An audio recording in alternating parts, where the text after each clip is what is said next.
उपस्थित धर्म स्नेही सत श्रद्धालु भव्यवर पुंडरीक पुण्यात्मा महानुभाव वह धर्म के 8वें लक्षण के संबंध में वह आत्मा के 8 गुणों को प्राप्त करने के साधन के संबंध में आत्मा में विद्यमान 8 कर्मों को नष्ट करने के हेतु के संबंध में थोड़ी चर्चा करें, क्योंकि आज का ये लक्षण अपने आप में अत्यंत महत्वपूर्ण है। जैन दर्शन इसी लक्षण पर आधारित है। यदि जैन दर्शन में से त्याग शब्द को निकाल दिया जाए तब जैन दर्शन शून्यवत हो जाएगा। यही कारण है कि जैन दर्शन के अनुयायी जैन धर्म के अनुपालक विश्व में अत्यल्प दिखाई देते हैं। संसार में इस जीव ने अनादिकाल से भोगों को स्वीकार किया है, अनादिकाल से राग के पंख में लिप्त रहा है, अनादिकाल से तृष्णा की लिप्सा से लिपटा रहा है, अनादिकाल से लोभ की अग्नि में जलता रहा है। पर वस्तु की कामना, याचना, वांछा, अभिलाषा इसकी आय तक कम न हो सकी। और जो व्यक्ति किसी कार्य को सुदीर्घ काल तक करता है उसके संस्कार उसकी रग रग में स्थित हो जाते हैं। इस जीव ने अनादिकाल से पौगलिक परमाणुओं का कार्यमान वर्गणाओं का संचय किया है और उन कर्मों के उदय आने पर उसके फल को प्राप्त किया है। संसार में जितने भी जीव हैं उन सभी जीवों ने अनादिकाल से कर्मों का बंध किया। ऐसा एक भी जीव नहीं जिसने कर्मों का बंध न किया हो। प्रत्येक जीव राग और द्वेष में संलिप्त है। प्रत्येक जीव पुद्गल के प्रति आकृष्ट है। किंतु जो विवेकी जन हैं, जिन्हें स्वपर का भेद विज्ञान है, जिन्हें आत्मा को परमात्मा बनाने की साधना पर विश्वास है, जो इस बात पर श्रद्धा करते हैं कि मेरी आत्मा भी परमात्मा बन सकती है, जो आस्तिक के गुण से संयुक्त हैं, वे इस जैन धर्म के मर्म को, आत्मा के यथार्थ स्वरूप को जानने में और प्राप्त करने में समर्थ हो पाते हैं। महानुभाव, पर वस्तु का ग्रहण ही संसार है और पर वस्तु का समग्र त्याग ही जैन धर्म का सार है। मेरी चेतना चेतनामय हो जाए, मेरी चेतना में विद्यमान समस्त अचेतनता निकल जाए, बाहर से मन वचन काय के द्वारा मैं जो परवस्तु को ग्रहण कर रहा हूं वह परवस्तु मुझसे छूट जाए। अभी सूक्ष्म व्याख्या न करके स्थूलता में देखें, जो कुछ भी पौद्गलिक परमाणुओं का समूह व्यक्ति ग्रहण कर रहा है, उस पौद्गलिक परमाणु के स्वरूप का एक बार चिंतन करें, आत्मा के स्वरूप का चिंतन करें, तब निस्संदेह उसे ये भान होगा आज तक मैं अपनी आत्मा के अहित के मार्ग पर चलता रहा। आत्मा का हित जिस प्रकार से संभव था उस मार्ग को मैं विस्मृत हो गया। व्यवहार जगत में देखें तो व्यक्ति जो कुछ भी अर्जन करता है उसका सदुपयोग करने की कला इसके पास आ जाए, तब अर्जन करना दुखद, दुरापद, बाधक एवं कष्टदायक नहीं होता। किंतु जिसके पास वस्तु तो हो, वस्तु का सदुपयोग करने की कला नहीं हो, तब ऐसा व्यक्ति निस्संदेह दुख, संकट, आपत्ति, विपत्ति इनका ही अनुभव करता है। उस वस्तु का सदुपयोग न कर पाने से वह वस्तु उसके लिए अभिशप्त हो जाती है, अभिशाप बन जाती है। वस्तु कोई छोटी है या बड़ी, मूल्यवान है या निर्मूल्य, अधिक पुरुषार्थ से प्राप्त हुई या अल्प पुरुषार्थ से, ये महत्वपूर्ण नहीं है। महत्वपूर्ण ये है किस वस्तु का कितना सदुपयोग किया जा रहा है। जो व्यक्ति एक अल्प मूल्य की वस्तु का भी अच्छा उपयोग कर सकता है, वह व्यक्ति सुख के मार्ग को प्राप्त कर सकता है। जो व्यक्ति बहुत मूल्यवान वस्तु को, दुर्लभ वस्तु को भी प्राप्त करके उसका दुरुपयोग करता है, वह उतना ही अपने जीवन में दुख, संकट, आपत्ति, विपत्ति को आमंत्रण देता है। महानुभाव, त्याग करना प्रत्येक द्रव्य का नैसर्गिक स्वभाव है, स्वाभाविक स्वभाव है, वैभाविक नहीं। प्रकृति की यो दृष्टि डाल करके देखो, आपको ज्ञात होगा त्याग किए बिना प्रकृति का एक परमाणु भी परिणमन नहीं कर सकता।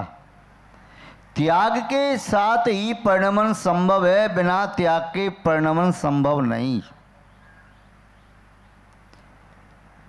चाहे पशु पक्षियों को देखो, चाहे पादप देखो, चाहे अन्य द्रव्यों को देखो, त्रस और स्थावर, चार गति के जीवों को देखो, सबका स्वभाव त्याग करना है। बिना त्याग किए औरत का जीवन जीना भी अशक्य है। त्याग के माध्यम से जीवन निराबाद जिया जा सकता है। यदि वृक्ष जीर्ण शीर्ण पुराने पत्तों का परित्याग न करें तो उनके पास नव कोमल, नव पत्र प्राप्त न हो सकें। यदि पुष्पों का त्याग न करें तो फलों को प्राप्त न कर सकें। यदि फलों का त्याग न करें तो अगले वर्ष उनके ऊपर फल और नहीं आ सकेंगे।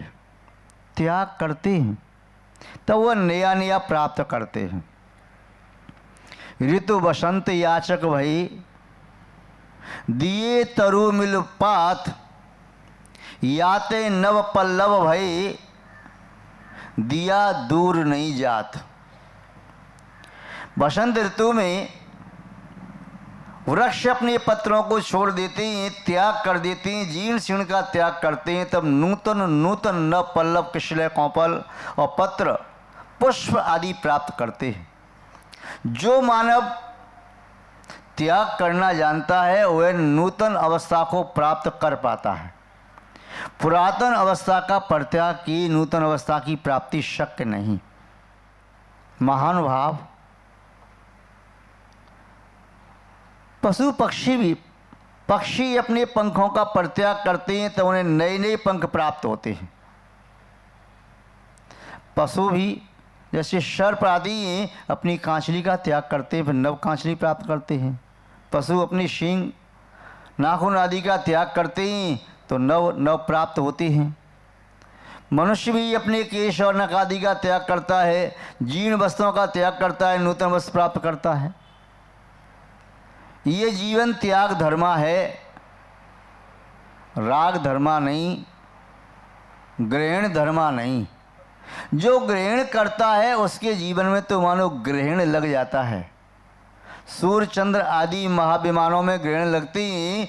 जब ज्योतिष ग्रहों की गति आप देखते हैं, वे गतिमान अपनी धुरी पर गमन करते हुए मेरु पर्वत की प्रदक्षिणा करते हैं, किंतु कभी कभी उनके विमान के नीचे राहु केतु आदि के विमान आते हैं, उनका प्रभाव लुप्त होता है तो उन्हें ग्रहण लग जाता है। ऐसे ही जब मानव परवस्तु को ग्रहण करता है तो उसकी आत्मा में ग्रहण लग जाता है, उसकी आत्मा का समग्र और समीचीन प्रभाव दृष्टि गोचर, अनुभव गोचर नहीं रह पाता। वह पुद्गल के उस स्वभाव को ग्रहण कर लेता है, पुद्गल के माध्यम से राग द्वेष करता हुआ दुखों का अनुभव करता है, सुख की अनुभूति उसे नहीं हो पाती। त्याग करने पर ही व्यक्ति अपनी स्वभाव की ओर गति कर पाता है। मानव भी यदि मल उत्सर्ग न करे तो क्या वह सकुशल जी सकेगा? उसे 24 घंटे में मल त्याग तो करना ही पड़ता है, चाहे 1 बार 2 बार 4 बार करता है, चाहे दीर्घ शंका या लघु शंका के माध्यम से शरीर के मल का त्याग करता है। कहीं श्रम करता है तो श्वेत पसीना के माध्यम से ये मल का त्याग करता है। नव द्वार के माध्यम से मल निश्चित होता है और उस द्वार से मल विसर्जित न करे तो शरीर रोगी होने लगता है। इतना ही नहीं, ये जो ऑक्सीजन प्राणवायु ग्रहण करता है उसका भी भोग करके उसे कार्बन डाइऑक्साइड बना करके छोड़ देता है। यदि उसका त्याग नहीं करे तो क्या वह जीवित रह सकेगा?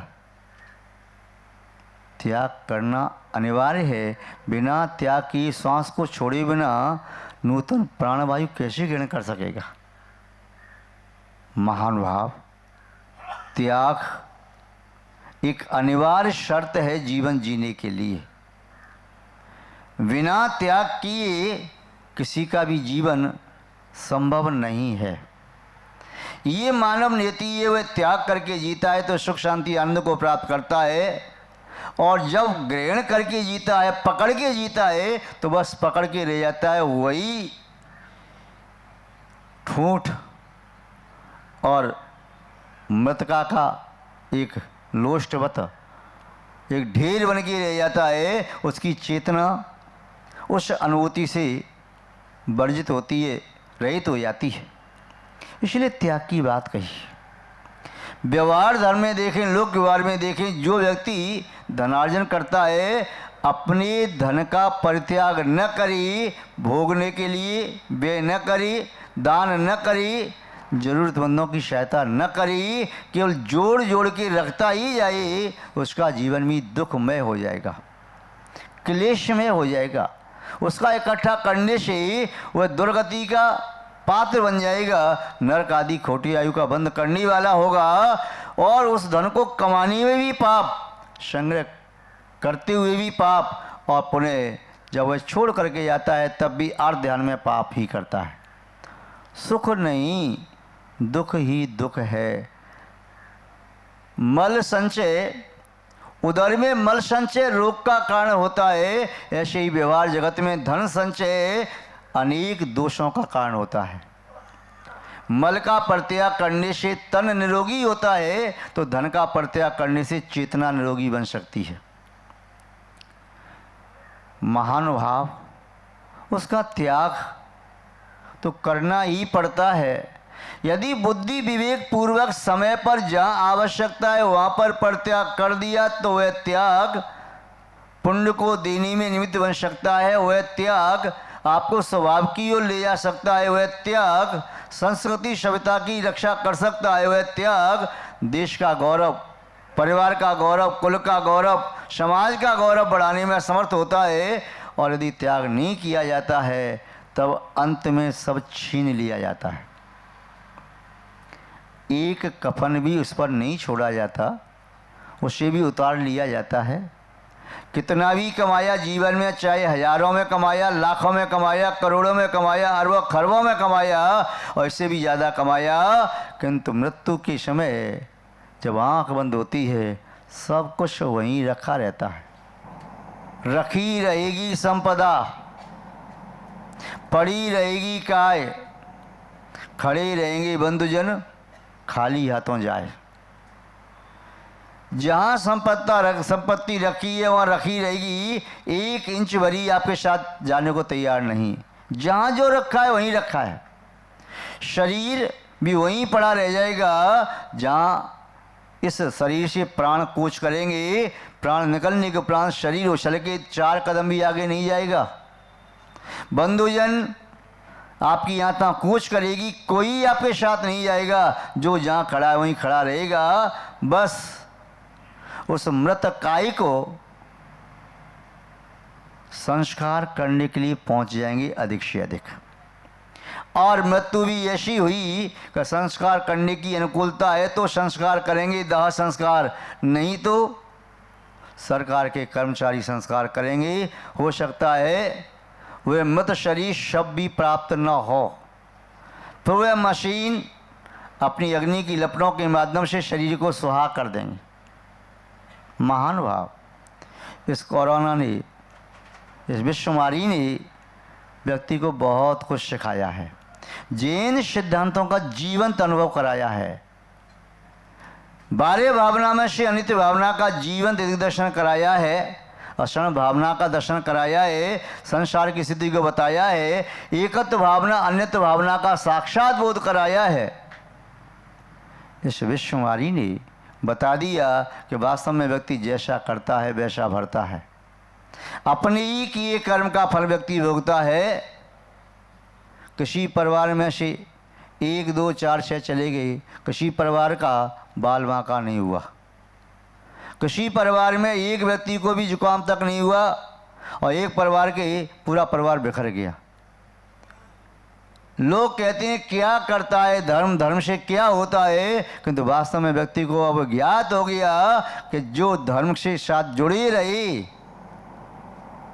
उन्हें एक दिन कोई एक टैबलेट लेने की भी आवश्यकता न पड़ी, और जो धर्म से दूर रही, केवल पैसे कमाने में लगी रही, हाय पैसा हाय पैसा हाय पैसा करते रही, पैसा तो कमाया किंतु पैसे कमाने में अपने शरीर को बर्बाद कर दिया, रोगी कर दिया।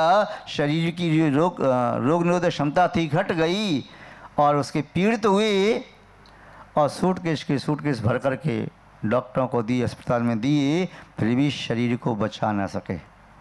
करोड़ों की संपत्ति एक श्वास ज़्यादा न दिला सकी, अरबों की संपत्ति होते हुए भी वह अपने जीवन को सकुशल न जी सका। मृत्यु भी हुई तो वेदना पूर्वक तड़पता रहा, पास में कोई आ न सका, न अपना न पराया न सगे संबंधी। उपचार भी कैसे हुआ कैसे नहीं हुआ हमें व्याख्या करना उचित नहीं। जिन्होंने अपनी आंखों से देखा होगा किस पेशेंट की क्या स्थिति बनी, कौन रोगी रोग से कितना जूझता रहा, जीते जी नरक जैसा अनुभव करता रहा और छोड़ कर के अपनों के बीच में ही तड़पता रहा।